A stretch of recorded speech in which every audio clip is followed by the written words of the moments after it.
बिस्मिल्लाहिर्रहमानिर्रहीम। अस्सलाम वालेकुम students, welcome to Bio Scholar hub.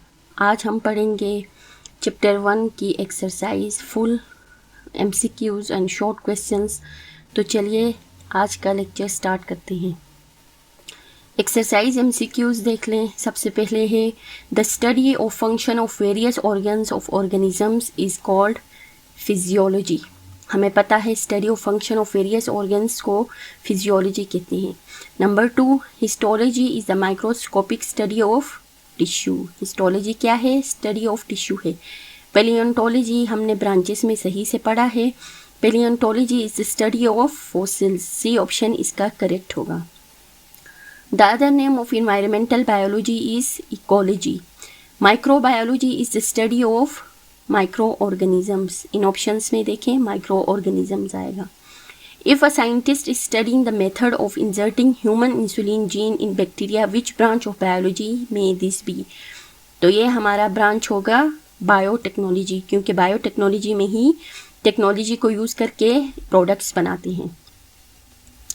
Number 7 देखें, the starting point of scientific investigation हमेशा कौन सी होती है? ना हाइपोथेसिस, ना थ्योरी, ना डेटा, हमेशा होता है ऑब्जर्वेशन। तो ऑप्शन हमारा सी करेक्ट होगा। Information that is gathered as a result of experiment के बाद जो भी इंफॉर्मेशन हम जमा करते हैं उसको क्या कहते हैं? डेटा कहते हैं। नेक्स्ट हमारा देखें नंबर 9 क्वेश्चन है, which of the following represent the correct sequence of different steps of scientific study. Scientific study की करेक्ट स्टेप्स कौन से हैं? ऑब्जर्वेशन, हाइपोथेसिस, एक्सपेरिमेंट, डिटेक्शन या theory. Observation, detection, hypothesis, theory या एक्सपेरिमेंट। तो हमें पता होना चाहिए सबसे पहले हमारे पास क्या आएगा? ऑप्शन डी है। ऑब्जर्वेशन आएगा, हाइपोथेसिस आएगा, डिटेक्शन आएगा, एक्सपेरिमेंट आएगा और थ्योरी आएगा। तो हमारा करेक्ट आंसर होगा डी होगा। नंबर 10 देखें MCQ, best distinction between hypothesis and theory क्या है? Theories are hypothesis that have been proven true. Theories क्या हैं? वो हाइपोथेसिस हैं जो हम ट्रू प्रूव करते हैं। Malaria is cause by, malaria किससे कॉज होता है? मॉस्किटो से नहीं, बल्कि मलेरिया कॉज होता है प्लाज्मोडियम से। हमेशा याद रखें मलेरिया कॉज किससे होता है? प्लाज्मोडियम से कॉज होता है, मॉस्किटो से नहीं। मॉस्किटो तो वेक्टर के थ्रू काम करता है, तो ये मलेरिया होगा नहीं स्टेगनेंट वाटर से होगा, नहीं मॉस्किटो से होगा, नहीं स्वयं से होगा। ये कॉज करेगा प्लाज्मोडियम। अगर कहें मलेरिया इज ट्रांसमिटेड बाय या ट्रांसमिटेड थ्रू कहेंगे तो हम मॉस्किटोज कहेंगे। 12 है हमारे, why would healthy person with no symptoms have plasmodium in their blood. अगर हेल्दी पर्सन है फिर भी उसके ब्लड में प्लाज्मोडियम आ रहा है तो इसका क्या मतलब है? इसका मतलब है कि वो प्लाज्मोडियम डेड है नहीं, plasmodium not mature, plasmodium are inactive. तो ऑप्शन हमारा इसमें भी आएगा कि plasmodiums are in incubation period में है। ये इंक्यूबेशन यानी अपने मेच्योरेशन और ग्रोथ के ये सारे पीरियड्स में होते हैं, इसको इंक्यूबेशन पीरियड कहते हैं। A control experiment is one which, control experiment का कौन सा ऑप्शन होगा? कौन सा होता है कंट्रोल एक्सपेरिमेंट? में include experimental groups and control groups tested in parallel. में दोनों एक्सपेरिमेंटल और कंट्रोल ग्रुप्स को हम पैरेलल रखते हुए एक्सपेरिमेंट्स करते हैं, तो ये हुआ हमारा कंट्रोल एक्सपेरिमेंट हुआ। ऑप्शन हमारा इसका बी ठीक होगा। MCQ नंबर 14 देखें, which option has correctly made disease in vector mosquito. यहाँ पे देखें मलेरिया इन ह्यूमन में कौन सा कॉज करता है? हमेशा याद रखें एनोफिलीज मॉस्किटो। मलेरिया इन बर्ड्स में क्यूलेक्स मॉस्किटो है और डेंगू फीवर में एडीज है। तो ऑप्शन हमारा सी देखें, सी की सीक्वेंस सही बन रही है। तो मलेरिया ह्यूमन ट्रांसमिट करता है हमेशा एनोफिलीज, मलेरिया बर्ड्स में क्यूलेक्स करता है और डेंगू फीवर एडीज करता है। तो इसका ऑप्शन सी है। अब सेक्शन 2 देखें, शॉर्ट क्वेश्चंस। नंबर 1 क्वेश्चन क्या है? Define the following branches of biology, give at least one significance या इंपॉर्टेंस इसकी बता दें। मॉलिक्यूलर बायोलॉजी नंबर ए क्या है? मॉलिक्यूलर बायोलॉजी हमने पिछला भी पढ़ा है, study of structure and function of molecules जो लिविंग ऑर्गेनिजम्स को बनाते हैं, उसका स्टडी को हम मॉलिक्यूलर बायोलॉजी कहते हैं। इसकी सिग्निफिकेंस क्या है? Help in understanding genetic diseases की अंडरस्टैंडिंग और जीन थेरेपीज में हमें ये हेल्प करता है। फिजियोलॉजी फंक्शन से आया है, how organs and systems in body work, इसकी सिग्निफिकेंस क्या है, developing treatment and understanding body functions को हम समझ सकते हैं ईजिली, तो ये इसलिए इम्पोर्टेंट है। पैलियोंटोलॉजी स्टडी ऑफ फॉसिल्स को कहते हैं, इसकी इम्पोर्टेंस क्या है, हमें एवोल्यूशन के बारे में बताता है और पास्ट जो इन्वायरमेंटल कंडीशंस थे उसके बारे में हमें पैलियोंटोलॉजी से पता चलता है। फार्माकोलॉजी क्या है, स्टडी ऑफ ड्रग्स है और उसके इफेक्ट्स है बॉडी पे, तो सिग्निफिकेंस क्या है, हम न्यू ड्रग्स बना सकते हैं, न्यू मेडिकेशंस और उनका इंट्रैक्शन बता सकते हैं फार्माकोलॉजी के थ्रू। क्वेश्चन नंबर 2 है, can you distinguish between these biological fields anatomy and morphology. Anatomy क्या है, इंटरनल स्ट्रक्चर्स को पढ़ना, वाइल मॉर्फोलॉजी क्या है, ह्यूमंस या ऑर्गेनिजम्स के एक्सटर्नल फीचर्स और शेप्स को पढ़ना। साइटोलॉजी क्या है, साइटोलॉजी है स्टडी ऑफ सेल है, जेनेटिक्स है स्टडी ऑफ जीन्स और ट्रेड्स जो इनहेरिटेड होते हैं हेरिडिटी मटेरियल से। बायोटेक्नोलॉजी क्या है, इन्वॉल्व यूजिंग लिविंग सिस्टम और टू मेक प्रोडक्ट्स, टेक्नोलॉजी को यूज़ करके प्रोडक्ट्स बनाना, मेडिसिन वगैरह बनाना। इम्यूनोलॉजी क्या है, हमारा इम्यून सिस्टम कैसे हमारी बॉडी को डिफेंड करता है। मेरीन बायोलॉजी क्या है, मेरीन बायोलॉजी है स्टडी ऑफ ऑर्गेनिजम्स, ओशंस के अंदर ऑर्गेनिजम्स को स्टडी करना। इकोलॉजी क्या है, study of environment and organisms का आपस में इंट्रैक्शन है। क्वेश्चन नंबर 4 देखें, कंट्रीब्यूशन ऑफ साइंटिस्ट क्या है। एफ ए किंग है, इसका कंट्रीब्यूशन क्या था, उन्होंने हाइपोथेसिस दिया था कि हो सकता है मॉस्किटो मलेरिया स्प्रेड करते हैं ह्यूमंस में। रोनल रोस्ट वो साइंटिस्ट थे जिन्होंने ये डिस्कवर किया कि इन्फेक्टेड जो है एनोफिलीज मॉस्किटो हैं वही ट्रांसमिट करते हैं मलेरिया को।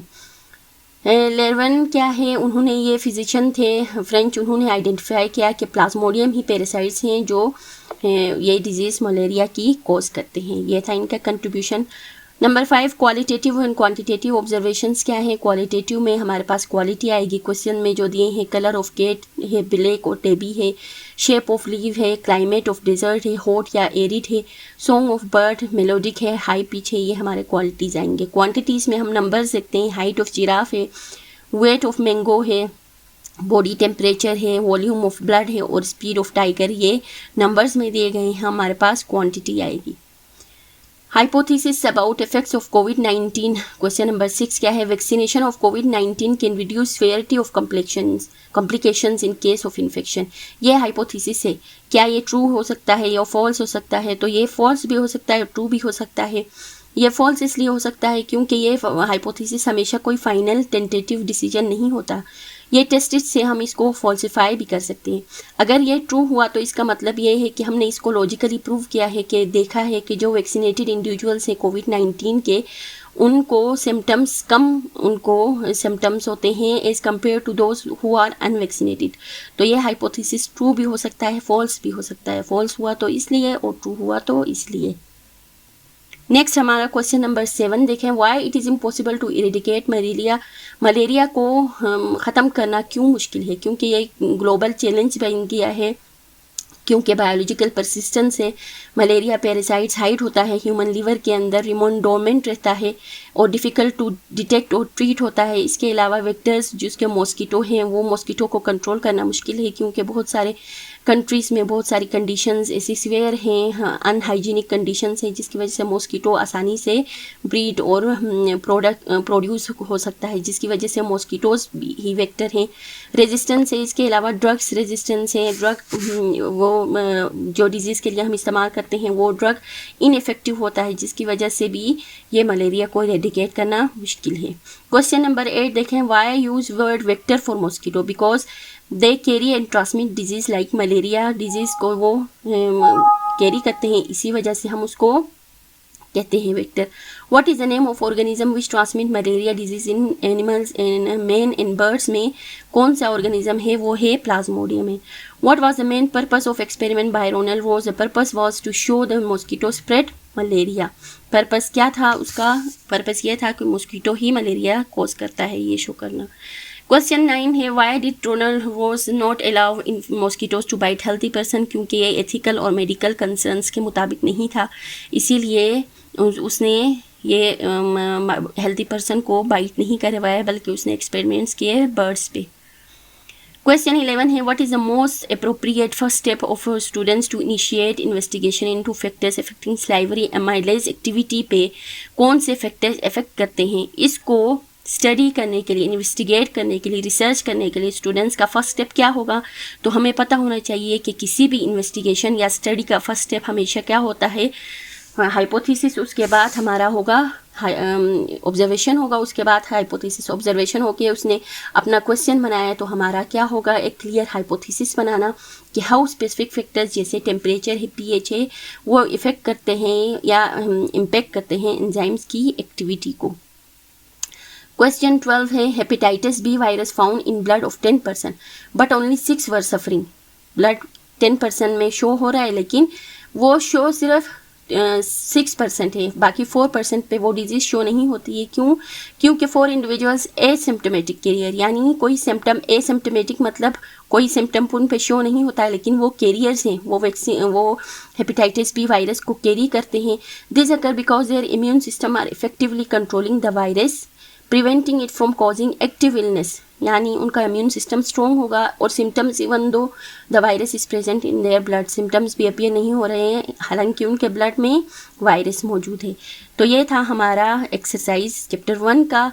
उम्मीद है आप लोगों को समझ में आया होगा। Thank you for watching my channel. Please like, share and subscribe ज़रूर करें और बेल आइकन को ज़रूर दबाएं ताकि नेक्स्ट वीडियो आपको वक्त पर मिलती रहे। Thank you.